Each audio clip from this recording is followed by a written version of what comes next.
Big pass லைவ்ல ஒரு பக்கம் ரியா வெளியே வந்து அரோ போட்டு வெளுத்து வெளுத்து வாங்கிட்டாப்புல, அதை பத்தியும் பார்க்க போறோம். இன்னொரு பக்கம் ஊராருக்கு தான் நாங்க உபதேசம் பண்ணுவோம், வேற யாருக்கும் உபதேசம் பண்ண மாட்டோன்ற மாதிரி அவங்க அம்மா செயல்படும் தருணங்களையும் நம்மளால பார்க்க முடியுது.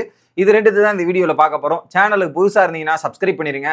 வீடியோ பார்க்குற அனைவருமே மறக்காம லைக்கும் ஐப்பும் பண்ணீங்கன்னா இந்த வீடியோ பல பேருக்கு போய் சேர்ந்துரும். அந்த உதவியை நீங்க பண்ணிருங்க.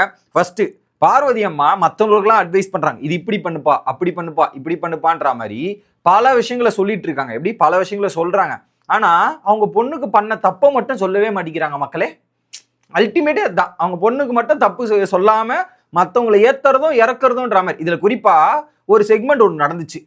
அவங்க ஏதோ புத்தகம் எழுதியிருக்காங்களா, அது பர்சனலுக்குள்ள நான் போக விரும்பல. ஆனா அந்த புத்தகம் எழுதும் போது அந்த 5 திணைகள் வரும்ல, அதுல அந்த மதுரையை பேஸ் பண்ணி ஒரு திணை வருதான். அதுல வந்து பாத்தீங்கன்னா அந்த ஒருவனுக்கு ஒருத்தி அப்படின்ற மாதிரி அங்க வந்து பாத்தீங்கன்னா அந்த ஒன்று சேருவதும் ஒன்று இணைவதும் அப்படின்ற மாதிரி அந்த லவ் கண்டென்ட்டை பேஸ் பண்ணி ஒரு விஷயம், முக்கோண காதல், அதை எடுத்துன்னு வந்து பேசுறாங்க.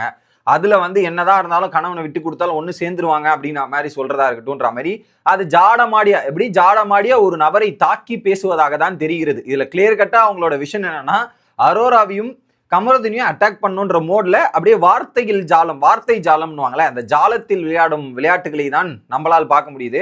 அதான் சொல்றேனே, அவங்க பொண்ணை தப்பு சொல்ல மாட்டேங்கிறாங்க.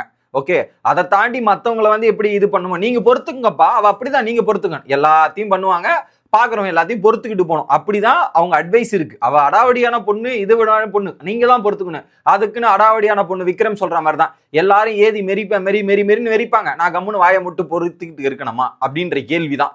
அந்த மாதிரி தான் இருக்குது.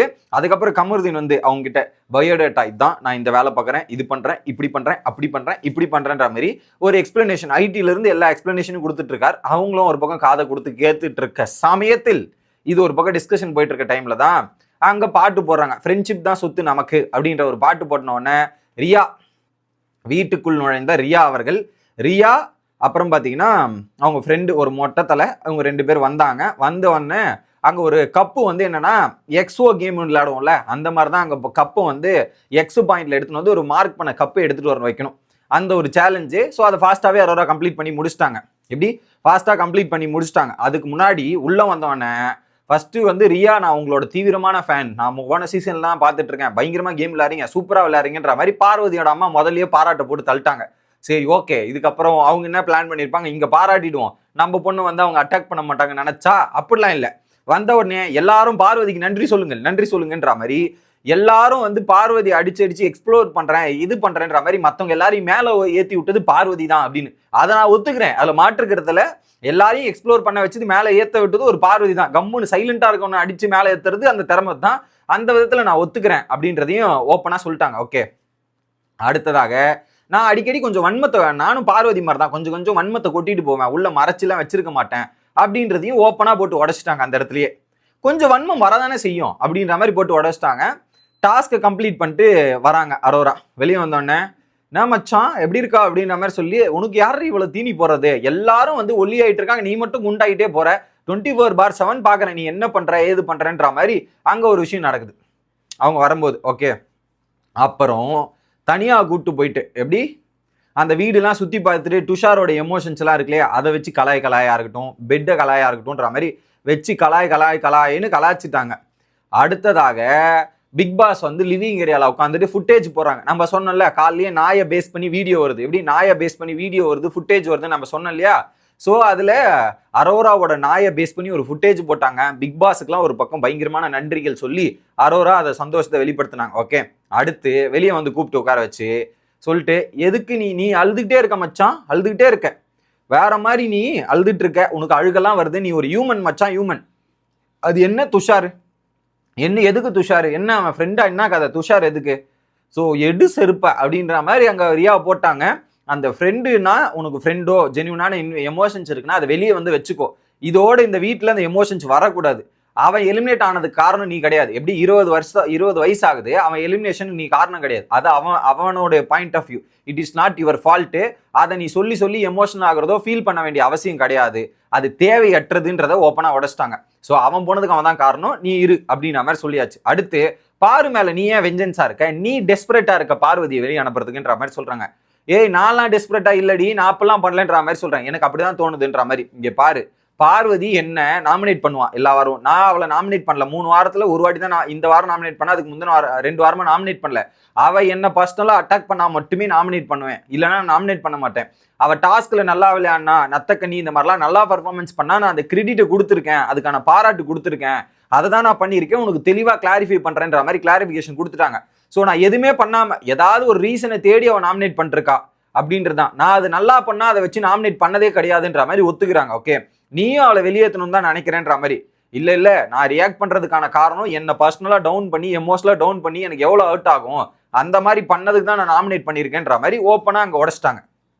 அடுத்து இங்க பாரு மச்சான், இதுல வந்து ட்ரையாங்கிள், இந்த ட்ரையாங்கிளை வந்து ஸோ பாரு தான் முடிச்சு வச்சாங்க அவங்க ஃப்ரெண்டு. இந்த ட்ரையாங்கிளை பாரு தான் முடிச்சு வச்சாங்க. அந்த பார் அந்த அந்த ட்ரையாங்கிள் மூலியமா தான் நீ மொக்காவாசி வெளியே தெரிய ஆரம்பிச்சேன் அப்படின்ற மாதிரி ஒரு விஷயத்த சொல்றாங்க. ஓகே, துஷாரோட 2 days எப்படி துஷார் கூட 2 days கனெக்ட் ஆனேன், மற்றவங்களுக்குள்ள எப்படி இது கனெக்ட் ஆகல? இல்லடி, அவன் தான் எனக்கு ஒரு கம்ஃபர்ட் ஜோன் கொடுத்தான், அந்த நேரத்தில் எனக்கு சரியா வந்து நின்று இருந்தான்.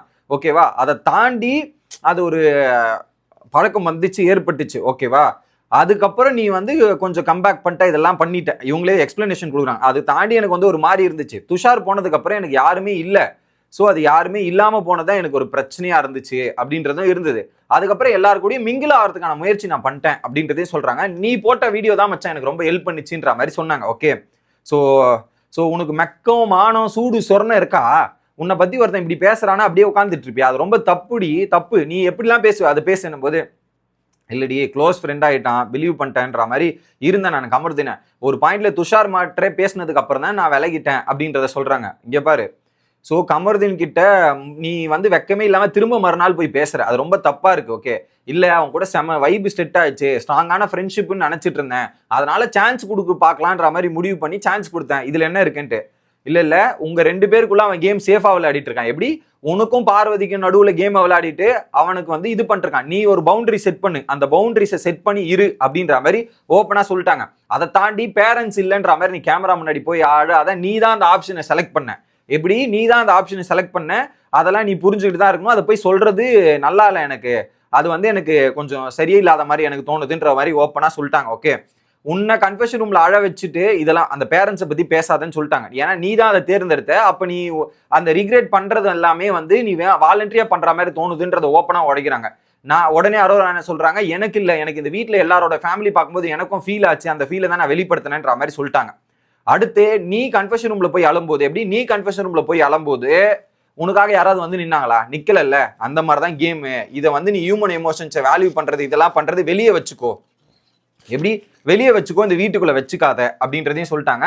இப்போ உன் ட்ராக் நல்லா போயிட்டு இருக்கு, சூப்பரா போயிட்டு இருக்கு, வேற மாதிரி கேம் பிளே சூப்பரா பண்ணுன்ற மாதிரி சொல்லிட்டாங்க. அடுத்து இந்தியன் பேரண்ட்ஸ்னா அப்படிதான் இருப்பாங்க, நீ தான் அதை புரிஞ்சுக்கணும், இது பண்ணிக்கணும்ன்ற மாதிரி அந்த ஒரு விஷயத்துல அட்வைஸ்.